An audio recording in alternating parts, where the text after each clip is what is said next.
All right.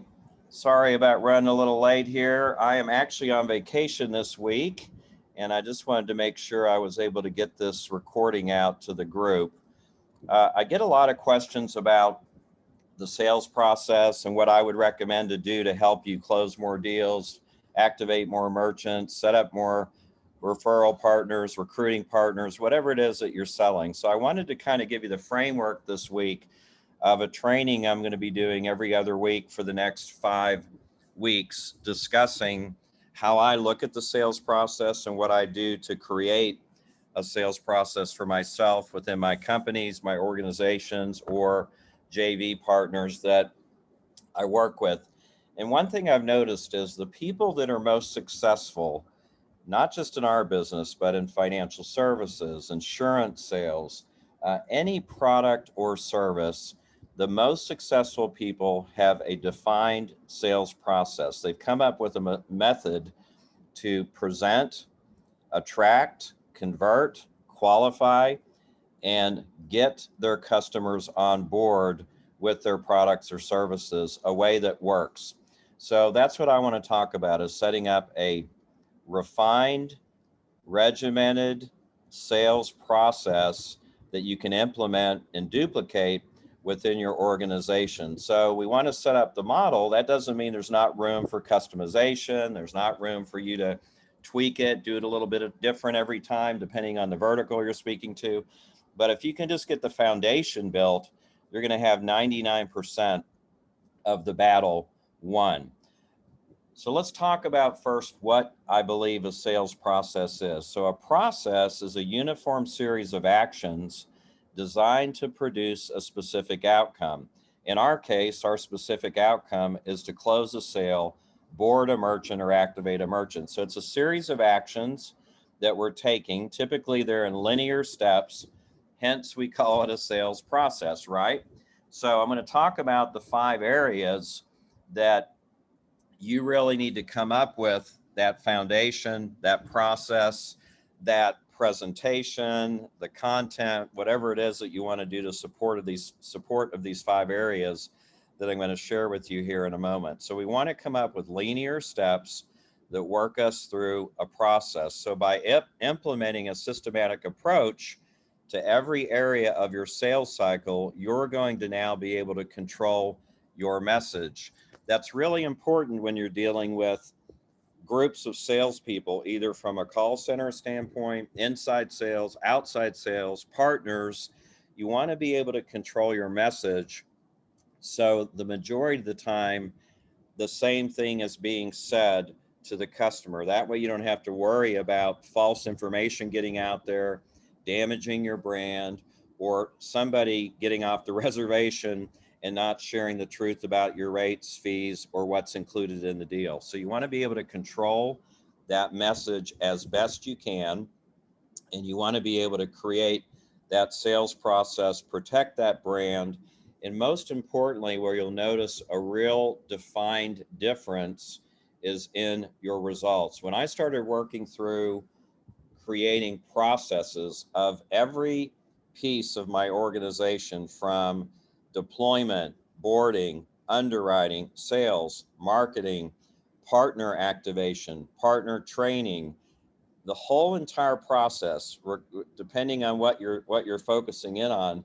When I started doing that, I at least had a framework set up that I could share within my organization, so everyone knew what to do in that specific situation or that scenario. And then my results really blew up. I wasn't winging it, and a lot of guys that are out on their own, we tend to wing it a lot.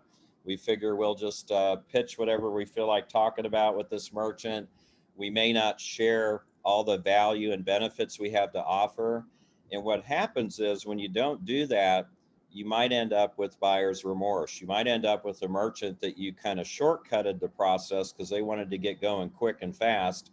And then somebody walks in the door a week later, 2 weeks later, a month later, and starts to raise concerns about your credibility or about things that you should have discussed in the initial sales encounter. So it's real important that we have a unified message, everybody within the company's on the same page, and we have a defined sales process.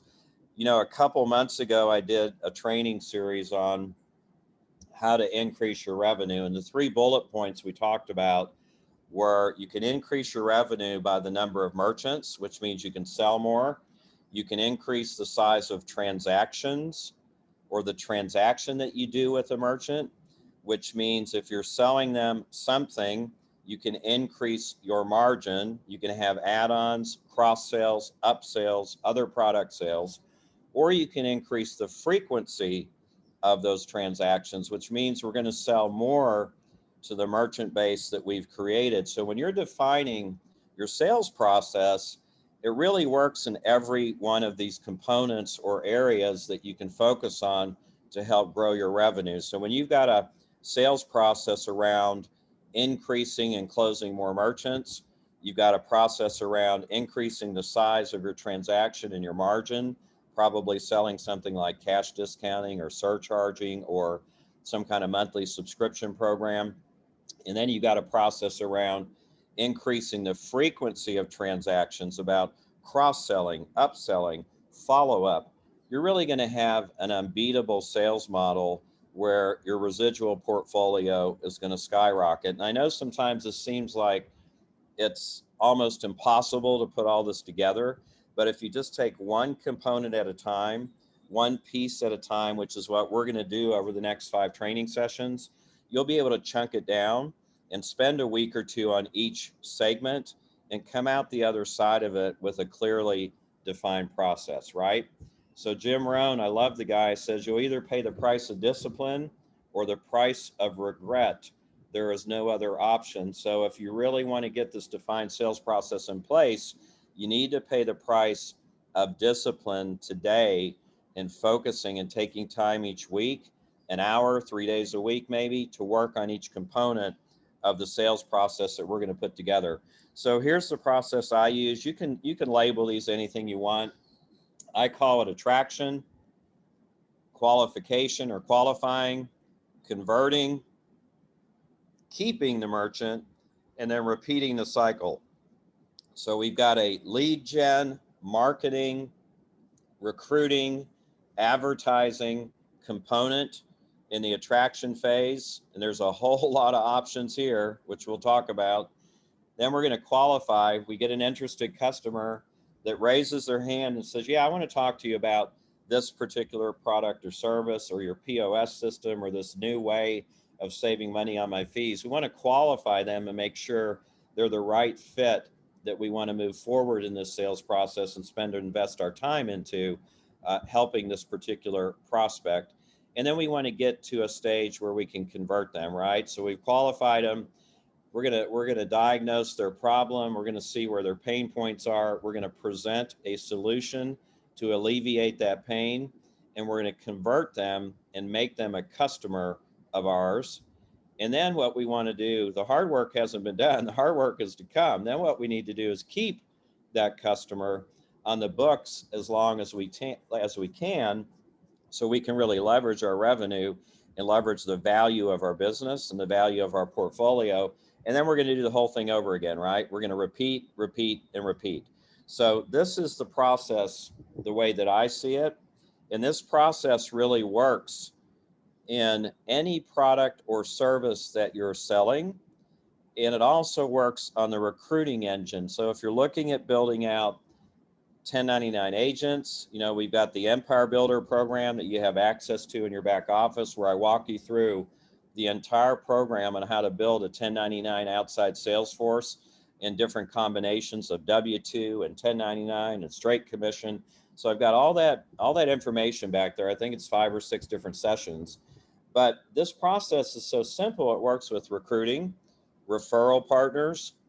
It works with JV partners, distribution partners, any type of recruiting cycle. It's the same exact process. And if you're going out, building out strategic partnerships, joint ventures, maybe even vendors, you need to attract them. You need to qualify and make sure you're both a good fit. You need to sign the contract and convert them. And you need to deliver what you say by keeping them on as a vendor. And you repeat it again with your next product launch or your next vendor. So W. Edwards Deming says, if you can't describe what you are doing as a process, you don't know what you're doing.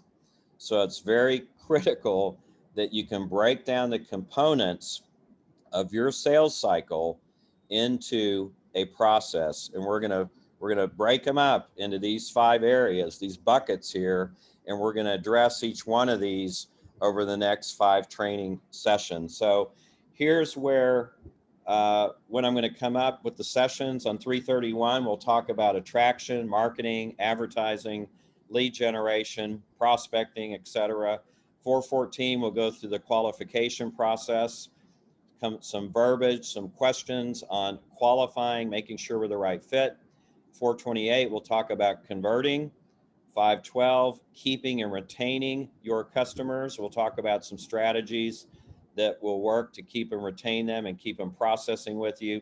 And then we'll talk about the repeat cycle, and we'll do a wrap up on 526. So we review everything and work through all 5 stages. So I'm trying to keep these webinars as short as possible and keep them to 15 or 20 minutes. I hope I can do that. I don't know if I can with the content, but we'll get these posted up into the community. If you've got questions as I walk through these trainings, please post them in the group.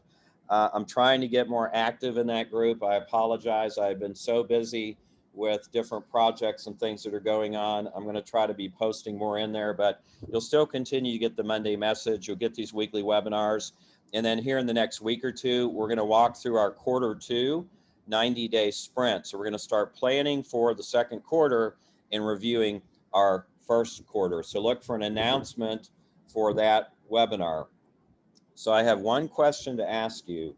If you're serious about really creating a world-class and elite level sales experience for your clients, are you committed to doing it? You know, are you really committed to taking the time and giving up what you need to give up in order to carve out the time to create this duplicatable process for success? I'm telling you, if you just do this one thing, and lock this down, lock these 5 steps down and this process down, it doesn't matter who you're working with. I mean, it makes a little bit of a difference, but you're going to have the process down. So you're going to have the way to create large numbers, large volumes, large sales, and large portfolios. This is critical, critical, critical in my mind to every bank card person's success. So I look forward to seeing you on the webinars. If you have any questions, post it in the group. We look forward to having you on the calls. Can't wait to share this content with you. Have a great day.